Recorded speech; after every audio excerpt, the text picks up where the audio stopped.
Hi, everybody. This is Nirav. I'm from Donate for Change, and we have with us today Addie Elicano from Cycling Without Age in Singapore. And we're so happy to have her with us and give us a few insights into how Cycling Without Age works as a charity in Singapore. And Eddie, why don't we start by you telling us a little bit about Cycling Without Age Singapore and how you help and who you help? Thank you so much, Neat Rav. I must say it's a pleasure being here. Thank you for having me. As you have said, Cycling Without Age Singapore is a charity here in Singapore with IPC status. We actually started in 2017.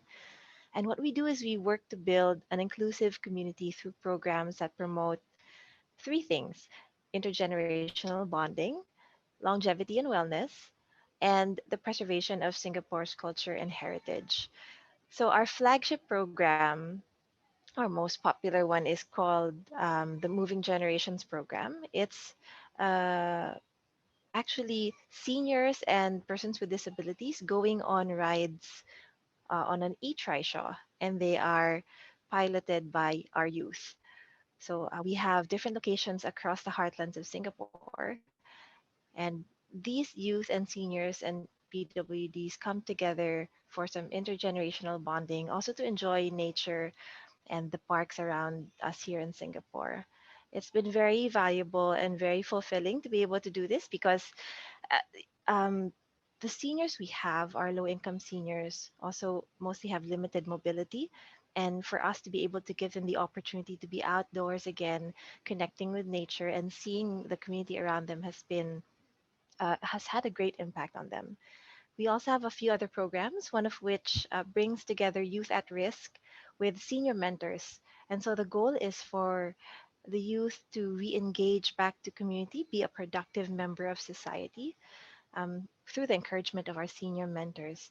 And lastly, this year, we're going to start up a program that will empower seniors to be longevity ambassadors. That's a superb introduction.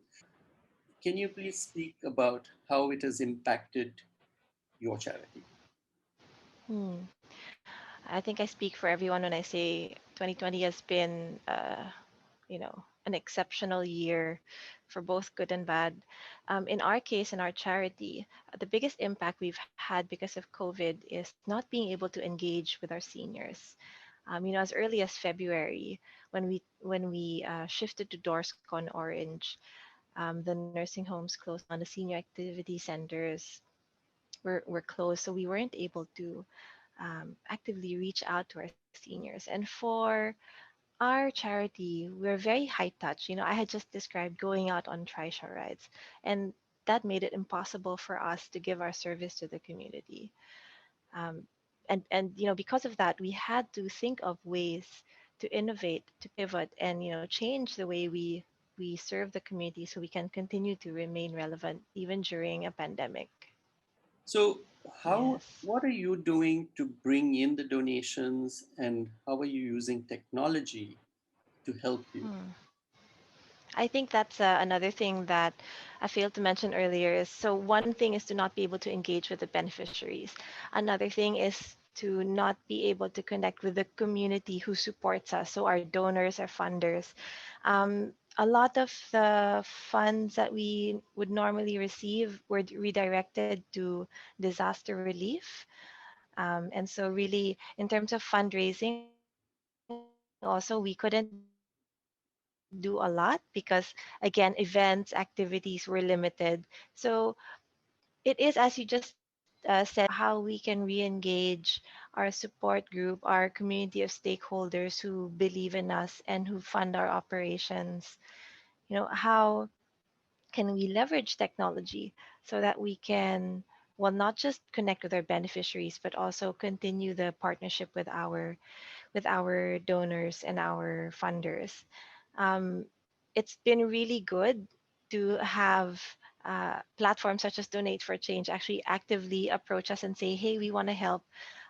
We know online is not your forte. We can help in that sense." And so, um, and that's when I talk about an exceptional year. That's also what we've seen as a charity, that organizations such as Donate for Change, for example, are making ways for technology to bridge the gaps that we have. And that's one thing that we've been really appreciative of, actually. As a charity, you're doing some amazing work. Working with seniors is so rewarding. What are your best moments and also the hardest? um, I think when I speak about engaging with our seniors and persons with disabilities, the best moments are really when we are right there with them, whether it's face to face or virtually, when we can have a connection with them, when we can have a conversation and we actually see their faces light up, and we hear it in the tone of their voice, and we see it in their body language and their facial expressions, that they just want to be seen and heard and recognized as people too. So that they're not in the fringes of society, someone that you just dole out things to, but you really take time to engage with them and know them as people. And that's been like the best moments always in a charity. And it's also the hardest, to be honest, because, for example, we work with a lot of seniors with dementia. And when we would take them out on treasure rides, at that moment, they're very happy. Sometimes they would sing. A lot of the time, they would point at what they're seeing and be very, very chatty. But by the time they return to the senior activity center, the nursing home, they had actually forgotten that they even went on a ride. So it can be heartbreaking sometimes. Mm, But then this is why we continue to do what we do for those moments, as you said, Nira, which are very rewarding when you actually see the beneficiaries, um, being able to combat social isolation, being able to feel integrated in the community again. I think, and also one of the hardest parts is wanting to serve more and do more, but not having the means to do so, I think. Yeah. How are you gearing up for the future? Yes.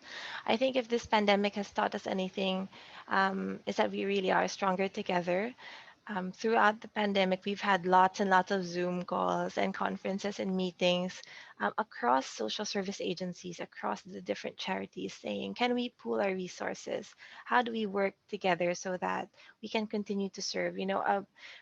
Possibly a bigger charity is more technologically advanced or has a tech framework, and a smaller charity might not be as advanced technologically, but they have the manpower and more volunteers to help. And so by combining resources and working towards common goals, we're actually able to really have a better shot at serving our beneficiaries in the future. And I think this is going to be the movement, forward, Mm, also with the support of our government and of mm, NCSS and the sector's regulatory agencies. They're really encouraging, so the social service sector as a whole, to mm, really be more collaborative mm. and to find a way to impact the community. So we're not just isolated, charities working on our own space, but we're actually building an ecosystem of good here in Singapore. Yeah. So that's actually a great segue into the next question, which is Singapore. We know is a first world, affluent country, society, and generous. You know, so where are you seeing people's attitudes now coming out of COVID, or having experienced COVID? Let's not say coming out of it, Hmm. but uh, what are is there a change in people's attitudes and your towards donations, towards charities? Hmm. You like I to think, expand? yeah, I think what, to be honest, Nira, what COVID has done, it has actually exposed the gaps in society, where uh, basically people are not doing okay. Um, and all of these gaps have been made known because we have to talk about the challenges. We have to talk about, for example, the overcrowded dormitories, or low income families, or seniors who've been living alone in their flats and now have no access to food, groceries, just because of the lockdown, for example. And now more and more people are aware of the challenges that face the community. And I think what's shifted is people's willingness to support to support the needs of society. It has shifted from what they need as an individual to survive to what we need as a community, as a country to survive together. Shifting gears to talk about Donate for Change. Donate for Change, as you know, is a new platform, and we look for micro donations. So again, we're not asking for big money. It's between $1 and $5 on a periodic basis, and it goes a long way as the charities appreciate that amounts coming in. How would you encourage donors to start giving and download the app and start using it?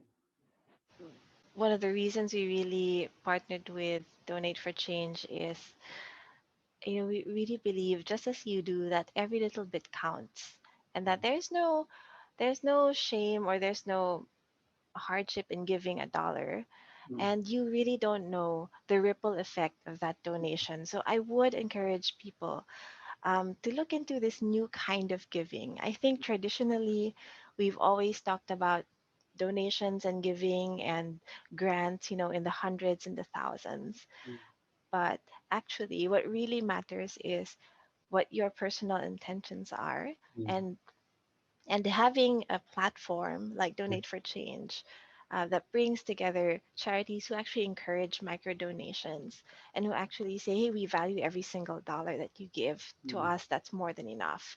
mm, Yeah, and I just want you to continue to embrace that mentality that what you give, no matter how small, is actually big for us. mm, So for everyone, out there who's checking out Donate for Change, please do download the app. And yeah, you have a roster of charities that yeah, you can choose from. You will have for sure a cause that's near and dear to your heart, and you can immediately and consistently start helping through yeah, Donate for Change. yeah. What are some of the activities, events people have to look forward to from Cycling Without Age?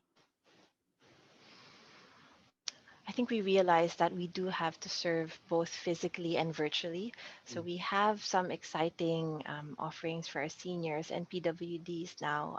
Virtual treasure rides are coming up. We've piloted a small program, and we're going to be able to offer that in the coming months.